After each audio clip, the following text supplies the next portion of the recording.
All right, we're live, Danny. Let's go. Season 1, episode 17. Crazy how fast it goes, bud. It is, man. It is. So what do we got today?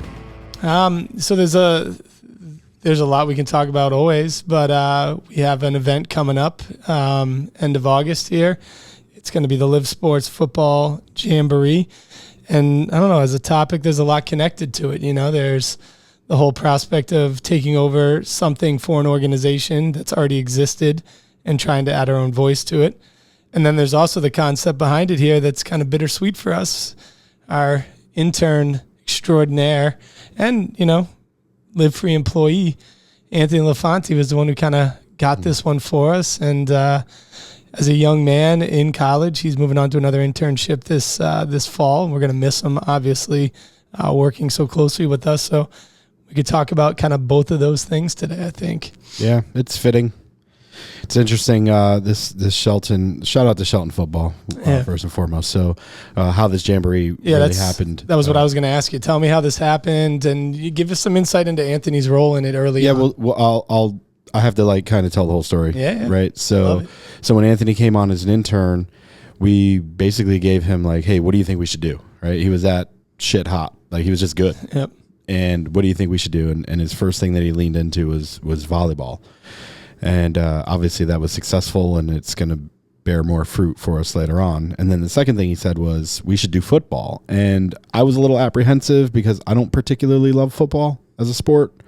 I know you kind of feel the same way. Yeah, and I mean, having never participated in it, and you know, when you think of football, it's hard not to think of competition. Every single play is competition. Right. Not that isn't what all sports are, but you know, it's more so. It's a combative sport, right? So I had actually had the benefit, though, of seeing what a jamboree looked like in a football setting. While we were building the baseball and softball jamboree over the years, Armando decided that he wanted to play football. And at the time, we were living in Shelton, so he played Shelton football. And we went up to Cheshire for their jamboree, and I was blown away with how many people were just in attendance. Not so much the structure or anything, just how they were able to build such a big community at this one. Yeah. And, you know, unfortunately, it was a smaller venue for them. It was big, but they just had too many people, too many teams. And it inspired me. It was like, man, we could really do something with this. But again, I don't really know football. Right. So when Anthony decided that he wanted to, that he thought football was a good one, my son was actually having a second jamboree, now with Trumbull, but Shelton was hosting their jamboree at Shelton High. And again, was inspired. And I was like, wow, they actually took something from Cheshire and they're building their own. And they were really early in their development of building this. So I decided just to roll the dice and use a connection that we had. And I went to go see Jason Neves over from Shelton. I was like, what do you think about partnering with LivFree on this? We'll take over basically all the logistics. The only thing that'll change is instead of there being a registration fee, we'll ask the teams to go over and fundraise to help kids with cancer. Yeah. So he bought into it. Without Jason Neves, I don't think this thing happens at all, by the way. It's a hard concept. One, they're already doing it. Right. They have to give up ownership essentially to it, and it's not full ownership. We've been working very good with them, I think, with Mike Insalves, the president of Shelton. But, you know, they have to let go for a lot of things, and they had to trust into a new concept. Right. And then Anthony kind of ran with it, yeah. And he's been crushing it. I know it's been great. Speaking to the first part of what you talked about, venturing into a sport that, you know, I think with baseball, for both of us, at any moment we could jump right in and make sure that things are operating the way they should be. We can diagnose a problem starting to snowball really quickly. Sure. With volleyball, we had one program, so all we had to do was look at those coaches, right? So competition existed, but it was just between kids in one program. Right. And again, it was an amazing event. I'm not taking anything away from it. When we've seen the 3-on-3 hockey thing that we did, it was again being very familiar with that sport. I can start to see something snowballing, and I can. That jump was actually in right really away. crazy because you did spot it right away. I didn't see it as an outsider. I didn't see it, and you were like, "Oh, this is getting out of control." And sure enough, it started to go. And then, so again, I guess when you jump into something like football, and I think authentically what we're talking about here is the idea that it's not that we want to control things; it's that we want to provide a great experience for our users. And when there's little elements of it that you don't fully understand. There's some fear that's involved in that. Sure. But again, let's start, I guess, talk a little bit about like growing past that fear. Like we did jump in, we went in. I think Anthony gave us confidence. You know, Anthony is a club football player here at Sacred Heart University. You know, he's a kid who really loves the sport and is clear in his passion for building some of the little things and the nuances that we're going to do at this jamboree. So how, especially with me looking back at you kind of being like, I don't know. I don't really want to do it. Yeah. You know, how did we like move forward with it? And here we are. I mean, granted, we're not supposed to timestamp ourselves as the one we do these because we don't want people to know that maybe we front load them a little bit. But, you know, we are, you know, less than 10 days away from this. Yeah. They've raised over $10,000, you know, which is unbelievable. And it's good.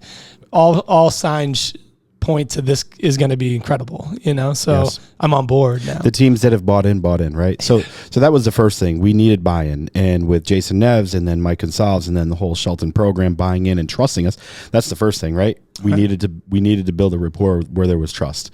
And at some point they really needed to take a leap of faith because there was nothing really to trust us upon. You know, we're doing good work. That's obvious. Yeah. But they don't really know that. They're not here with us, right? Seeing that. So they had to take a little bit of trust, and also we had to take that leap of faith of trust, which was not easy for us either. Are they going to let go of some of this stuff, or what are we going to have to concede?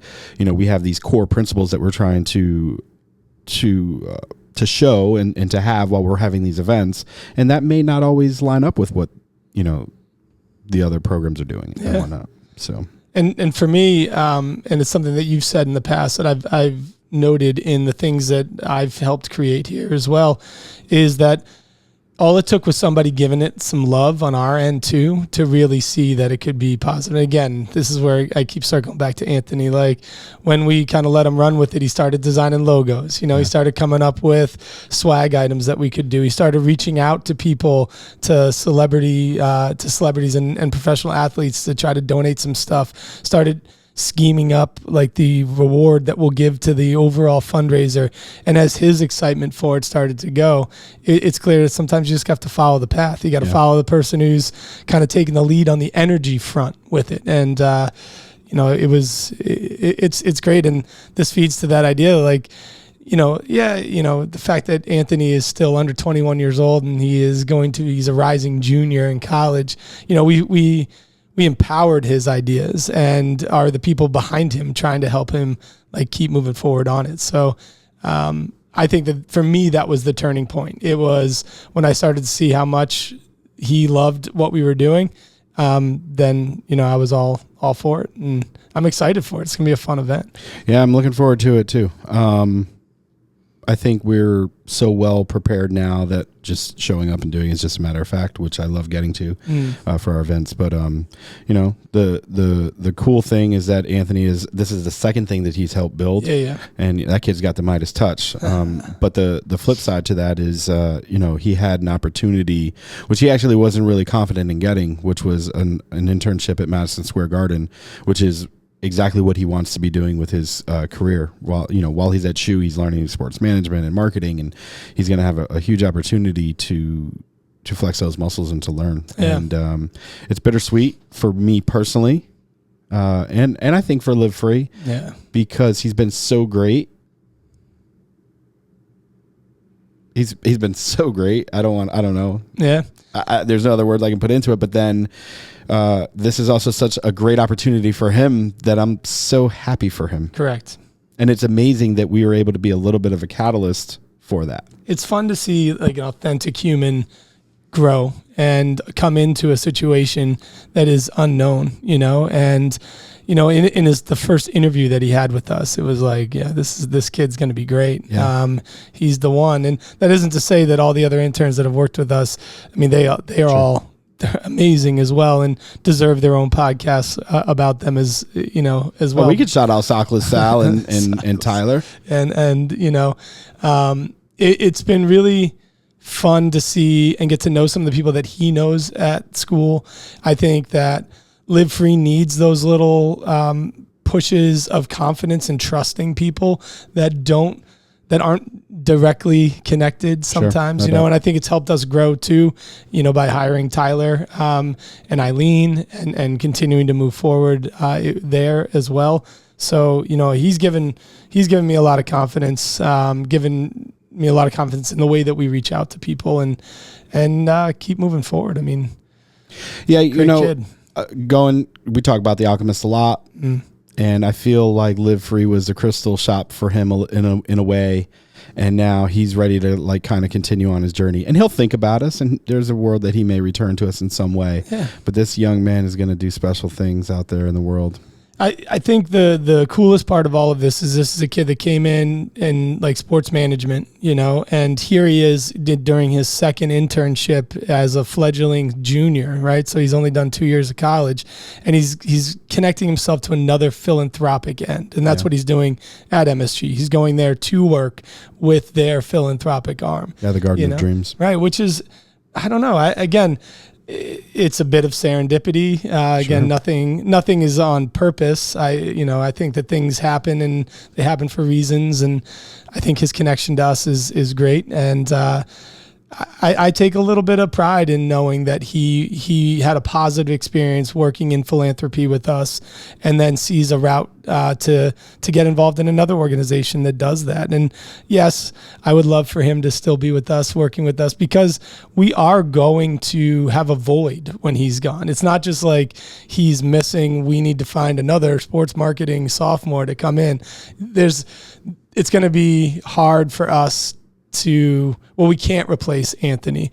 We're just going to have to try to move on and find somebody else that can come in, and then hope that like a couple of years he comes back and is ready to go again with us. Yeah, I have to mess with him. I hope that he hates his internship there. He won't, though. It's going to be amazing for him. Exactly. And I'm really genuinely, I'm happy for him. And I bust his chops here in the office, but privately, he and I have talked, and I'm just really proud of him. Right, he's going to have life is about experiences. That's literally what we do here. We provide experiences and little moments of joy, and this is just a stop on his journey. Correct. And he knows that.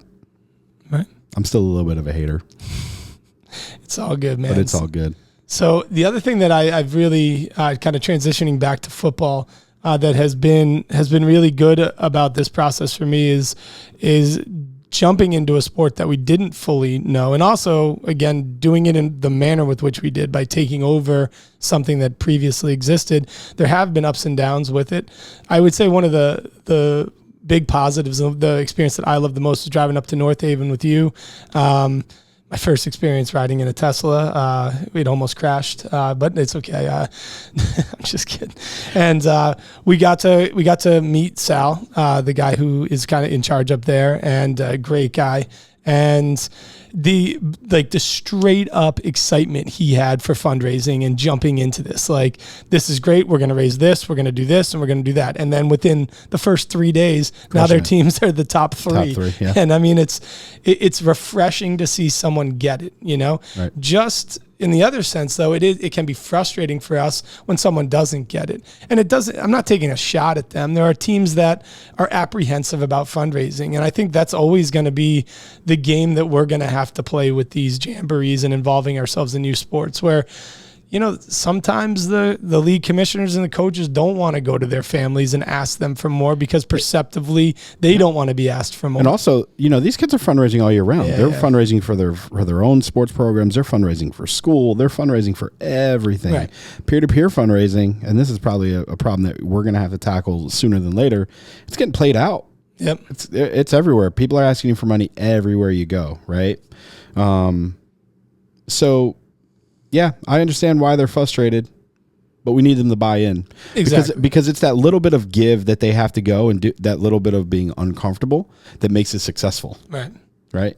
I mean, to take that idea, like, we were driving up to North Haven talking about like, this is hard to get people to just buy into this here, because number one, all of it usually starts with one or two people who hold the key to the 100 people that are behind them, right? Like, within their program.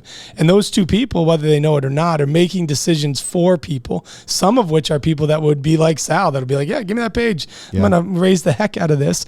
And then if those two people up top are, again, for whatever reason, saying, we need to take this slow. We ask a lot of our families, and I respect that. Don't get me wrong. No doubt. But again, sometimes it just takes, as a leader of a program, to be like, you know what? I hear what you're saying. I personally don't want to put more on my families. I'm going to bring it to them. I'm going to see who's going to be in. It's hard. It's hard to navigate all of that because, like I was saying, as we were driving up, we were talking about all these things, and then we got out of the car, and Sal was like, "Yeah, no problem. We'll do this. Yep, this over here. That building was named after this person. We're going to raise all this money in October for this, and then we're going to raise all this money for this." And it's like, and the other part, okay, and the other part of it for these sports jamborees is that this is just an additional thing for them. This isn't like part of their programming, right? So we have volunteer, typically they're dads, so they're volunteer coaches that usually have kids playing on the team. Right. They already have a season set. They have expectations for their seasons. They're doing all these things, and then now here we are, this organization that they don't know because they just participated in this thing last year that it was just a normal jamboree where it was just practice reps, and now they're being asked to fundraise. That's a hard ask. It really is a hard ask. So I do appreciate them. The one thing that I'm completely confident in, though, is getting them there is the most important, because once they're there, they're going to feel that energy. They're going to feel that what we're building is more, sure, and we say this all the time, competition is important, but the compassion is where it's at too. And once they feel that, they're going to love being a part of it, and then we're going to have their full buy-in. Yeah. And it's only just going to mushroom and grow from there, man. And that's the whole goal, right? It's to let them know that we're here to give them a good experience, but also to let them see that the work that they did isn't just some cash grab that we're going to put somewhere. Like, they're there to support the cause, to support themselves, to learn something, and to grow. That's what it's all about. You know, this was a good lesson in collaboration. Yeah. Taking on things that don't belong to you, collaborating on those, and then also, you know, when people want to support you, but they're not going to be there forever. So enjoy them while they are. Yeah, there you go. I know. Anthony, we love you, bud. We love you, man. We're really going to miss you. We definitely wish you luck. And, you know, we got a couple more weeks in the fall that we'll have with you, but I'm still going to bust your chops. This is our tribute to you, bud. All right, guys. Have a good one. Thank you. Take it easy.